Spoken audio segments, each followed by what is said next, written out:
Today we're talking about Captain Phillips, directed by Paul Greengrass. We're hanging out with Mike from the Tasted channel, and we loved it. So there's actually a lot of controversy over the weekend that the crew of the Alabama ship are saying that Captain Phillips wasn't actually the hero that he's portrayed to be in the film. I mean, do you feel like it's a film, it's a movie, you have to kind of take liberties, or do you think that a story should really stay true to what happened in real life? I do agree that there's a point where in a movie you need to take liberties. I mean, in the book, I read the book and watched the movie, and in the script too, there's a lot with Catherine Keener, who in the movie is only in one scene. I was so bummed about that because I love her, and you see her just in the beginning. But there's all of it intercuts between what's happening with Captain Phillips and what's happening back home with his wife, and that doesn't happen in the movie. In the movie, we're completely with the captain. And personally, like, I didn't really need to see her break down and her prayer groups and like all of that stuff. I think that would have taken away from the tension and from what was going on the ship. And with the captain, so that's a liberty that you're saying we're going to show this part of the movie, this part of his story, and not this part. Well, the book, as you know, it was written by Richard Phillips, so obviously it's going to be through his point of view, and so maybe that's why obviously he's going to portray himself as this hero. Right. No, if you're going to shoot somebody, shoot me! I think the movie would have been really tense, and he didn't necessarily need to be a hero per se. I think it would have still been a really good action movie had it been a little bit more realistic, but it definitely helped with me rooting for him. Absolutely, because I feel like if he weren't this big hero, this whole film was about this guy who put himself in peril to save his ship.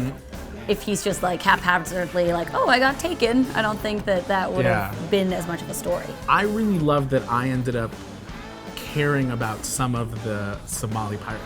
I actually cared a lot about some of the Somali Pirates, and I understood a little bit of why they were doing it, and that was a great part of the movie. I felt like they were human beings as opposed to like, look at these evil bad pirates, and like the American guy is a hero, and like I felt like it was balanced. There's got to be something other than kidnapping people. Maybe in America. Maybe in America. The interesting part is they do explain why the Somali Pirates are doing what they're doing. We've gone in and, spoiler, we've gone in and overfished their seas. So they are these fishermen who aren't able to earn a living anymore. And so it's like, well, you're taking from us, we're gonna take from you. And they do humanize every single character is so well developed. I mean, from the Navy people that come to help and all the different, you really get a sense of who they are, which is incredible because most of the film is all action-based, but then at the same time, you were completely aware of where every single character is coming from. Yeah, I didn't think that Captain Phillips came off as such sort of an over-exaggerated hero that he seemed like a perfect human being. I think that in the film they show that he had plenty of flaws. I mean, he's just a person, and who was doing the best that he could in the situation that he could. And he did demonstrate a certain amount of bravery, and I think that that's a legitimate thing, even in what he went through in reality. But he was still just a flawed person doing the best he could for himself and for the ship that he was the captain of. What did you think of Tom Hanks' performance? I thought Tom Hanks was fantastic. I mean, he's fantastic in everything. He's fantastic. But like, sometimes he just surprises me by how good he is every time. Like in the beginning, he's got this like Vermont accent. It's like, oh, Tom Hanks doing another accent. And then all of a sudden you just click into it and it's him. 4 pirates on board, 4 pirates coming towards us down the main deck. Lock down the bridge. One point at the end, I felt like he went into like a Forrest Gump. I was like, oh, it's Forrest. Oh, no, he's not.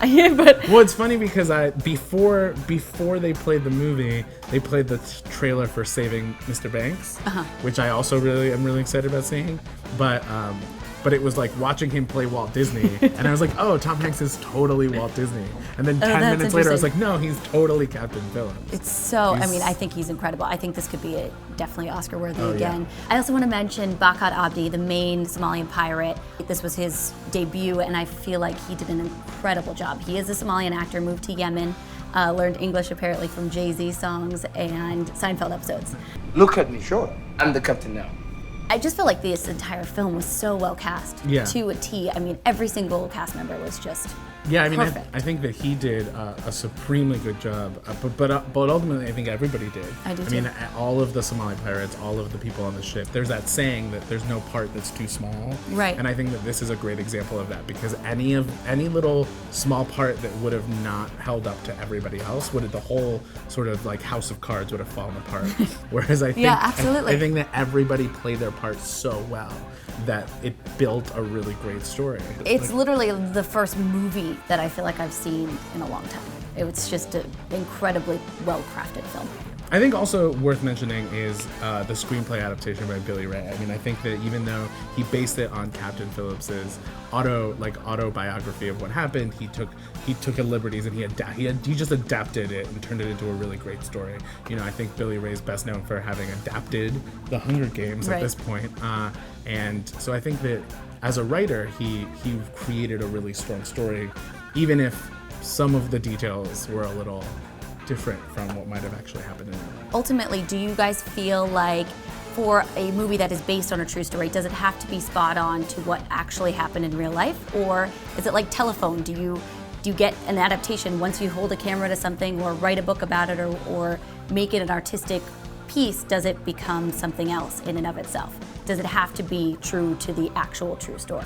Comment below and let us know what you guys think. And subscribe to CineFix for more CineFix stuff, videos. CineFix-ness. Woo! And subscribe to Taste It, because that too. He also does that. Woo! Is that it?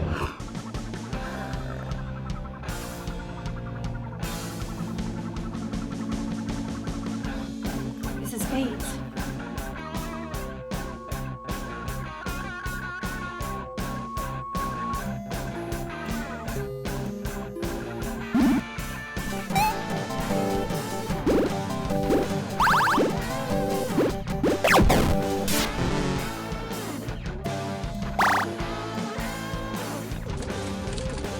I've been at raging waters all day where the 10, 210, and 57 meet in San Dimas, investigating a not-so-massive conspiracy involving Keanu Reeves having too much time on his ganja-stained hands. Right here, How to Become Joseph Gordon-Levitt, or better known by his friends, Regular Joe. Be born as the grandson of a Hollywood film director. Doesn't really matter who your parents are when your mom's dad has the hookups.